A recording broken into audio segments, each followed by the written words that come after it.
अस्सलाम वालेकुम दोस्तों। चाइना में मौजूद गोबी डेजर्ट एशिया का सबसे बड़ा डेजर्ट है जो 1600 किलोमीटर के एरिया में फैला हुआ है। देखने में ये डेजर्ट बहुत ही अजीब लगता है, जो किसी बाहर की दुनिया का लगता है। 2019 में चाइना ने इस डेजर्ट में एक बेस बनाई थी। यहाँ आकर विजिटर ये महसूस कर सकते हैं कि आखिर रियल स्पेस मिशन में लाइफ कैसी होती है।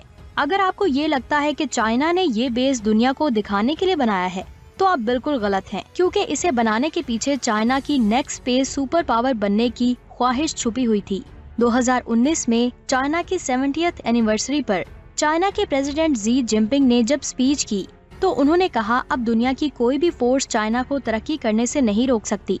उनकी ये स्पीच सुनकर बहुत ज्यादा लोगों को लगा कि शायद वो दुनिया पर चाइनीज डोमिनेंस की बात कर रहे हैं, लेकिन सच तो ये था कि उनकी ये स्पीच सिर्फ अर्थ तक नहीं थी, क्योंकि स्पीच में वो अर्थ के साथ साथ स्पेस पर भी चाइनीज डोमिनेंस की बात कर रहे थे। यहाँ पर मैं आपको बता दूं, जब बात स्पेस की आती है तो इसके बारे में ये हर कोई जानता है कि अप्रैल 1961 में सोवियत यूनियन ने पहली बार कॉस्मोनॉट यूरी गैगरिन को स्पेस में भेजा था। इसके बाद अमेरिकन स्पेस एजेंसी नासा ने यूरी गैगरिन के स्पेस में जाने के 1 माह बाद अपने पहले एस्ट्रोनॉट एलन शेफरेड को स्पेस में भेजा था। इसमें चाइना का नाम कहीं भी नहीं है, क्योंकि उसे अपना पहला एस्ट्रोनॉट स्पेस में भेजने के लिए 4 दहाइयों का वक्त लग गया था। इसके बाद 2003 में चाइना के यंग लेवी स्पेस में जाने वाले पहले एस्ट्रोनॉट बने थे। स्पेस रेस में चाइना भले ही अमेरिका और रशिया से पीछे था, लेकिन अब चाइना का कहना है कि फ्यूचर में हम न सिर्फ स्पेस फील्ड में डोमिनेंट होंगे, बल्कि स्पेस में तहलका मचा देंगे, जो उनके रॉकेट्स के नाम भी बता रहे हैं। इनमें से एक का नाम लॉन्ग मार्च है। यहाँ पर मैं आपको बता दूं, लॉन्ग मार्च कम्युनिस्ट का फेमस मिलिट्री टैक्टिक है, जिसे उन्होंने उस वक्त यूज किया था जब चाइना सिविल वॉर के दौरान नेशनलिस्ट से हारने वाले थे। लेकिन ऐसा नहीं हुआ था, क्योंकि 1934 में माओ जेडोंग की लीडरशिप में कम्युनिस्ट तकरीबन 10,000 किलोमीटर के खतरनाक ट्रैक से वापस लौट आए थे और उन्होंने इस केप का इस्तेमाल रीबिल्ड होने के लिए किया था, जिसके बाद उन्होंने इस वॉर को जीत लिया था। ऐसा ही कुछ चाइना स्पेस में भी यूज करने की कोशिश कर रहा है। यहाँ पर मैं आपको बता दूं, चाइना ने पिछले सालों में जिस हिसाब से मेहनत की है, उसे देखकर ऐसा लग रहा है कि चाइना स्पेस में भी जीत जाएगा। जी हाँ, आपने बिल्कुल सही सुना। दिसंबर 2018 में चाइना उस जगह पर पहुंच गया जहां ना तो कोई इंसान गया था और ना ही कोई स्पेसक्राफ्ट। दरअसल चाइना ने मून की फार साइड पर अपना चैंग E4 लैंडर और रोवर भेजा था, जो बहुत बड़ी अचीवमेंट है। हम इसे चाइना की तरफ से स्टार्ट कह सकते हैं, क्योंकि अब वो मून के साउदर्न पोल पर एक स्पेस स्टेशन बनाने की तैयारी कर रहा है। यहाँ पर मैं आपको बता दूं, मून का साउदर्न पोल एक ऐसा रीजन है जिसमें साइंटिस्ट बहुत ज्यादा इंटरेस्ट लेते हैं, क्योंकि उनके मुताबिक साउदर्न पोल पर मौजूद क्रेटर के अंदर फ्रोजन फॉर्म में पानी हो सकता है, जिसे देखने के बाद चाइना लोगों को एक दिन में मून के साउदर्न पोल पर भेजेगा। यहाँ पर आप सोच रहे होंगे कि क्या चाइना ही सिर्फ ऐसा मुल्क है जिसे मून पर लोगों को भेजने में बहुत ज्यादा इंटरेस्ट है?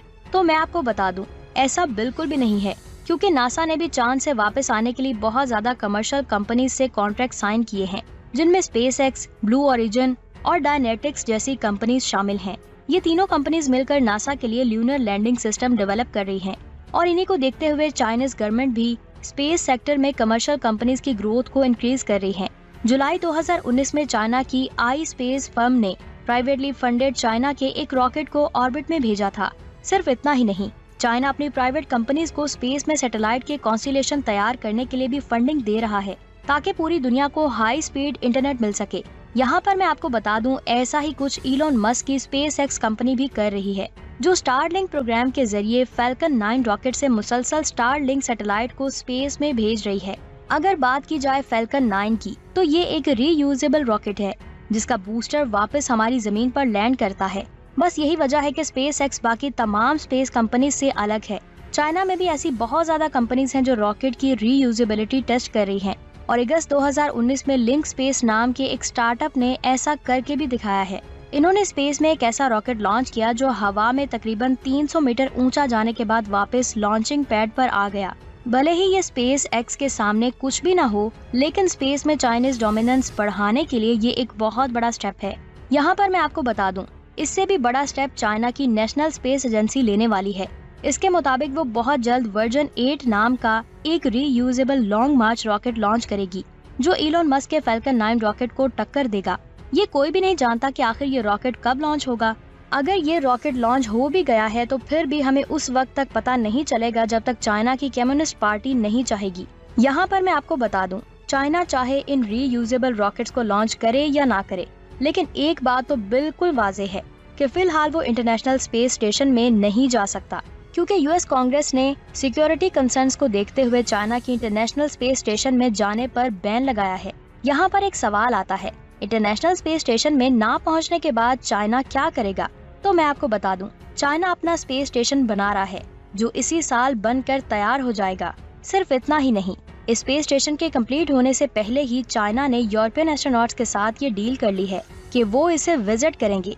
आप ये जानकर बहुत ज्यादा हैरान होंगे कि यूरोपियन स्पेस एजेंसी के यही एस्ट्रोनॉट्स नासा के भी पार्टनर्स हैं। स्पेस और मून पर स्टेशन बनाने के बाद चाइना का अलग प्लान मार्स पर जाने का है।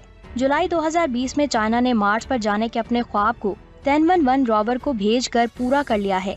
इसे जुलाई 2020 को लॉन्च किया गया था और इसने मई 2021 में मार्स पर सक्सेसफुली लैंडिंग की थी। इस रोवर को चाइना के सुपर हैवी लिफ्ट लॉन्ग मार्च 5 रॉकेट से लॉन्च किया गया था। ये चाइना का सबसे बड़ा रॉकेट है, लेकिन फ्यूचर में ये चाइना का सबसे बड़ा रॉकेट नहीं होगा, क्योंकि लॉन्ग मार्च 9 की शक्ल में चाइना का अब तक का सबसे बड़ा रॉकेट तैयार हो रहा है, जो 2030 में शुरू होने वाले डीप स्पेस क्रूड मिशन में इस्तेमाल होगा। ये रॉकेट साइज में नासा के स्पेस लॉन्च सिस्टम के बराबर है, जिसे NASA beyond earth orbit mission में यूज करती है। यहाँ पर मैं आपको बता दूं, नासा इससे भी बड़ा रॉकेट बना रही है, लेकिन मौजूदा वक्त में स्पेसशिप का स्टारशिप नासा और चाइना के रॉकेट से भी बड़ा है। यहाँ पर सबसे इंटरेस्टिंग बात यह है कि लॉन्ग मार्च भले ही स्टारशिप से छोटा है, लेकिन इसकी कैरिंग कैपेसिटी स्टारशिप के बराबर है। साइंटिस्ट की रिपोर्ट के मुताबिक लॉन्ग मार्च 9 स्पेस में 140 मेट्रिक टन वेट कैरी कर सकता है और दूसरी तरफ स्टारशिप का ऑप्टिमाइज वर्जन भी कम से कम 150 मेट्रिक टन वेट कैरी कर सकता है। ये दोनों रॉकेट्स बहुत ज्यादा मिलते जुलते हैं, खास तौर पर स्टारशिप का रीयूजेबल होना, जो इसे स्पेस रेस में अनटचेबल बनाता है।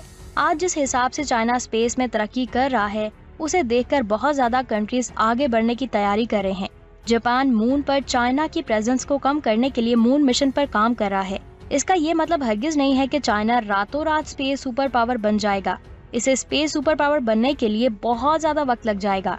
सितंबर 2020 में सोशल मीडिया पर एक वीडियो पोस्ट की गई थी, जिसमें चाइना के लॉन्ग मार्च 4B रॉकेट का बूस्टर क्रैश होकर चाइना के एक स्कूल के पास आकर गिरा था, जो इस तरफ इशारा करता है कि चाइना को स्पेस डोमिनेंस हासिल करने के लिए अपनी टेक्नोलॉजी को परफेक्ट करने की जरूरत है।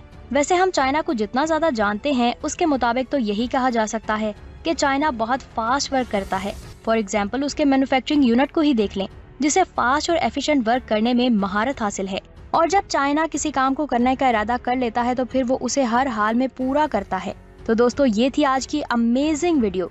आपको कैसी लगी नीचे कमेंट्स करके जरूर बताएं। अपना बहुत सारा ख्याल रखें। अल्लाह हाफिज।